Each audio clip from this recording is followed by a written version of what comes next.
Hey guys, so I just wanted to say that this is the last pre-recorded video I have.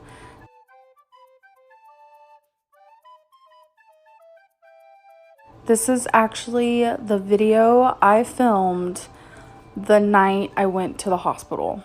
So after this video, it was probably, I want to say 4 to 5 hours later, I was on my way to the ER where I had horrible health scare, where I had emergency surgery, and where a week later I found out I have cancer. So it's kind of eerie to think that this is the last time I was on camera prior to all of that happening. In this video, I do talk about some personal stuff from my past, so I do hope that you guys enjoy. Hey guys, so welcome to a new video. We're gonna do an eat with me. I have hibachi steak. It is New York strip steak. So, you guys, okay, so a little backstory, not really a backstory, but I'm actually gonna take this off because it's always all up in my face when I'm trying to eat. This, I actually always ask for. I do this a little differently.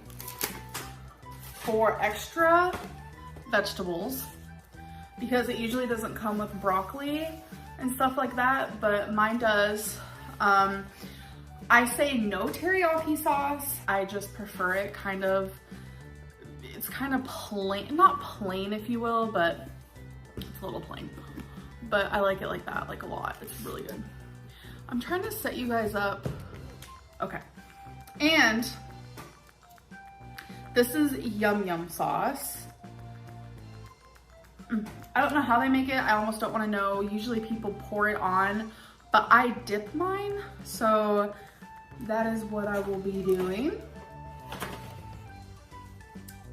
Let's get into it. Okay. Girl.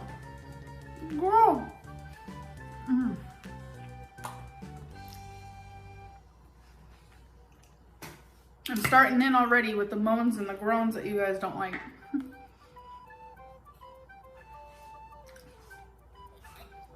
I'm sorry. I swear I don't do it in person.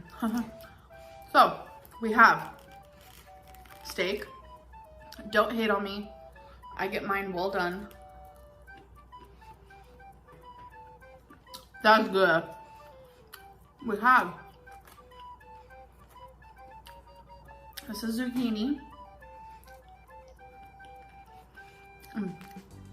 We have mushroom, broccoli,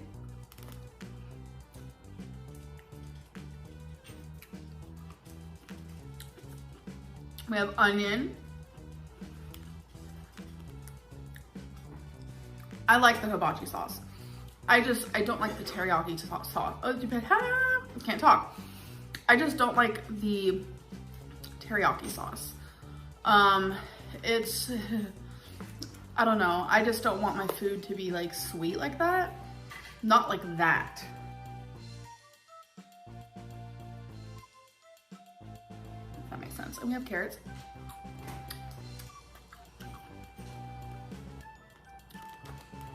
This is honestly so good.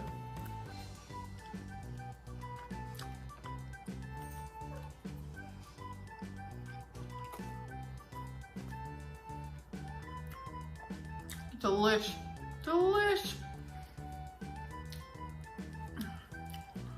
So it's another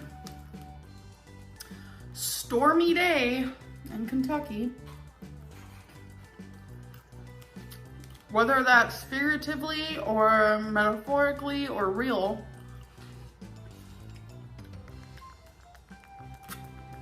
it stands for all of it.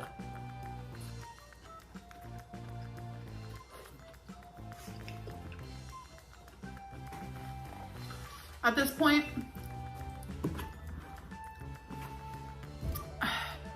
when it rains, it pours, you know? Oh. Some of the things just going on in this world, in, you know, our lives, in everyone's lives. There's so much that I want to talk about, that I want to say, that, but it's just like not in my hands, you know?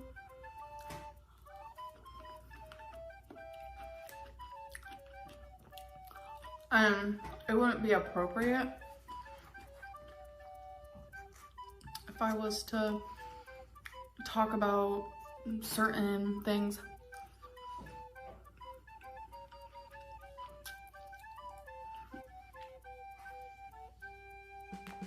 I try so hard to drink as much liquid as I can when I'm eating. Mainly because I get thirsty. This is weird, y'all, but listen. I am so thirsty when I eat, but if I'm not eating, I don't really drink anything. You guys, it's bad. I don't drink a lot of liquid in a day, and I have talked about this countless times. I'm just like never thirsty, like ever. And that's one of the biggest symptoms for someone who's diabetic, to be always thirsty.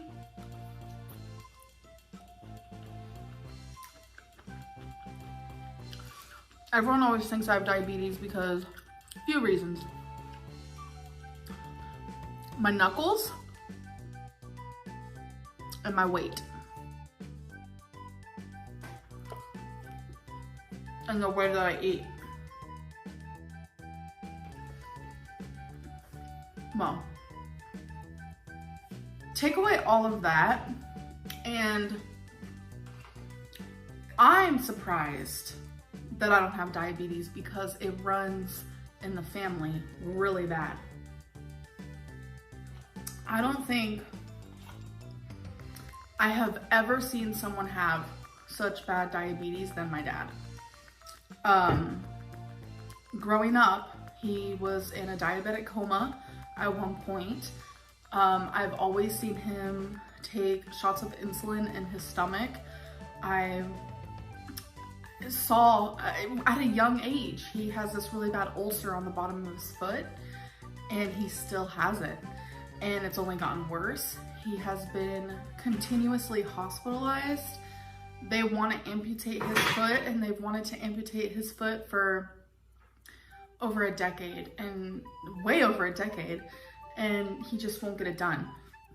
So, excuse me, sorry I burped.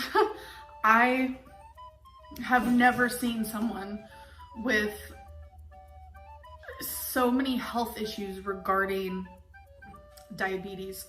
And I know that needs to like put more fear into me, like seeing what my dad's gone through / is going through with it, because it's bad. And I get that, and I'm not even a pre-diabetic, which still to this day shocks me. I am beyond grateful, but I'm scared that one day I'm going to be diagnosed with diabetes, and that is scary. But what I think is beautiful about the body is that we as human beings can help prevent certain things from happening to you. Sorry. I know there's a lot of things that you can't prevent, which that's heartbreaking all in itself, but there is a large quantity of things that, like, if you change the way you eat, it could drastically fix something. I know a lot of people who do have diabetes and they've changed the way they ate and it completely went away. Also, weight loss helps a lot, because I can tell you guys firsthand that I've never had like super high blood pressure. It's always been like right at that teetering point where some doctors think I should take medicine, some doctors don't think I should. But ever since I've lost 75 pounds, I don't have high blood pressure like at all. It's not even at that teetering point. It's usually always normal for the most part. And it's just like, you know, weight loss helps with a lot of things, and changing the way you eat. I'm saying that as I have tons of rice in front of me. You know, this part isn't that bad for you, but I try not to have steak a lot. I'm more of a lean meat type of gal, but you know, a lot of people like to, you know, make fun of me and say She has the beatus, and just, it's really just like cruel, because you don't know what I've seen with my father and the things that he has gone through and still goes through, like literally to this day. The last time I actually talked to him, he was in the hospital because of his diabetes. It's not something you joke about. And not only does my dad have it, but both of my grandmas. I don't know a lot of my family, but I do know all three of them had it.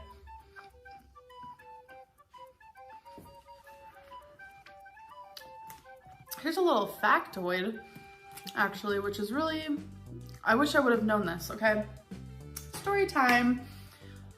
The closest person I have ever had in my family is my grandma Judy. She passed away when I was 12, 13. She was like my mom when my mom couldn't be my mom, or didn't want to be my mom, or wasn't my mom. My grandma was that. I knew it was something with her liver, but as a 12-year-old, they didn't want to tell me much. My parents didn't want to tell me much. So that's all I knew was it was something with her liver. I remember the last day that she was at the hospital, the doctors told us in the room with my grandma, you know, you have about a year to live. And hearing that was like hard to hear, but I was also so happy that she was still gonna have that year. Then the doctor, about an hour later, pulled my dad into the hallway. My grandma was sleeping and I went out there with my dad, and he said, she actually has about a week. My whole everything, it's so hard to explain. I felt like I blacked out. Obviously I didn't, but I felt like I did. And I just started bawling, right? So she got put on hospice, and my mom actually would take care of her while hospice wasn't there visiting her. She was in the living room laying down on her bed, and I was eating sunflower seeds in my bed. And she said, "You sound like a chipmunk." And it was cute and it was funny. And I fell asleep a little bit after that, and the next day I woke up and she was in a coma. My parents told me that hospice induced a coma, so she wouldn't be in pain anymore. Every time that my grandma would breathe, you could hear rattling in her lungs. And I think it was 2 nights after she was in a coma, I'm like shaking. I remember telling her it's okay. Everyone was sleeping and I was out there, and I just told her it's okay. And the next day I woke up and she wasn't there anymore. Like, her body was, but she wasn't. It was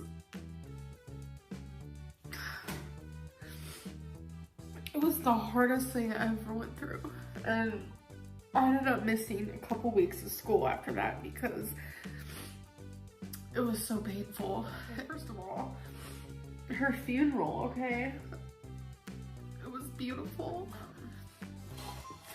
I actually wrote a poem for her funeral, and my mom read it out loud because I couldn't do it. I was an actual disgusting mess. Like, you guys have no idea. In the minute my mom started reading it, I lost it. I literally lost it. And it was, I don't know. I wish I still had the poem. My parents hung it on the wall in our home, and our home is no longer our home. It was raided by cops, and that's a whole other story for a whole other time. But so as I got a little bit older, I found out that my grandma was actually a lesbian, and I did not know that growing up because my dad was very against gays. Like, he was a homophobic person. And long story short, he is not that no more. I just want to make that clear. He's not that person. Very accepting of me and everyone else and who they choose to be or who they don't choose to be. But I never knew that about her, and I think I found out 16, 17, and I was completely shocked. But as I think about it now, like, it all makes sense. You know, she didn't look like a typical grandma, you know. And I remember her best friend, her name was Carol, and she actually lived a little bit far away, so she would come and visit my grandma. Turns out they weren't best friends, they were kind of together. And it's just like, I wish more than anything my grandma was here so I could talk to her and be like, Grandma, I'm a lesbian too. You know, it's just like, we bonded so much. And now it's like we still have that bond even as she's not here. My grandma, she actually used to weigh 600 pounds. And that was something else that I didn't know, because she was not 600 pounds when I knew her. She was, I think, like 200. And my whole life she was around that weight, about 200. And I found out, I think 18, that she used to weigh 600 pounds, but she had weight loss surgery before I was even born. And I was just like, what? First of all, I didn't even know weight loss surgery was a thing at that age. I mean, at that time. And I think that's another reason why my mom, in the past, she would talk to me a lot about weight loss surgery, saying, you know, it works for your grandma, it could work for you, you know. So yeah, I think that's why I brought that up, because it's just like these little things that I found out about my grandma that I never even knew. And it's because for some reason my parents wanted to hide that stuff from me, but yet the stuff they chose to share with me was just not good. If you guys know stuff about my past, you kind of know what I'm talking about. And I actually recently, a month or two ago, I was talking to my aunt about my grandma, and then she ended up talking to my mom about my grandma as well. And I finally found out truly her cause of death. And this whole time I thought it was her liver, and it was like a liver damage thing. It turns out that it was actually hepatitis C, and I had no idea that she had hepatitis C. I honestly, I don't know if she knew. I think maybe she just found out. I don't know, honestly. But that was a complete shock to me. It really, really was. And I don't know. My grandma was cremated, and we were poor, so she didn't get this like beautiful urn. It was like this box, this plastic box, and they even had her birthday wrong on it. And my grandma's birthday is actually Halloween, but they put her birthday as October 30th instead of the 31st. I don't know. And I just thought that was kind of messed up, you know, obviously. So that frustrated me, and I was talking to Becky recently, and I was like, I wish I had my grandma's ashes, because I feel like out of anyone, I deserve them the most. This was supposed to be a mukbang, yeah? I'm so sorry.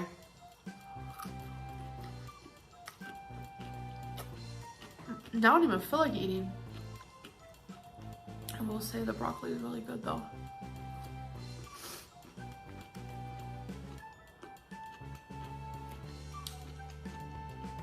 Oh, dang. I'm sorry, you guys. I think I'm just gonna save this for later. I'm sorry, you guys. What a fail of a mukbang. Oof, knowing I have to edit this. Oh God, that's gonna be hard. that's one thing about doing YouTube. When you talk about something so emotional and then afterwards, like, you feel better, you're glad you got it off your chest, you have to go back and watch that. So you can edit out whatever parts you want to edit out. Oh God. I hate that. I hate that so much, but I mean, I guess it's worth it. You guys can know a little bit more about me and the person I loved so dearly and miss every single day, you know? She was my heart / is my heart still. She was my protector when I needed one. Anyways, I am sorry for this fail of a mukbang. This is still gonna be great. I actually really like this for leftovers, so it's gonna be great then too. I hope that you guys enjoyed this video. I didn't mean to cry, I'm sorry, but you guys got to know me a bit more, so I do like that. I'm sorry, I just burped. But I will see you guys in my next video. Bye. Goodbye.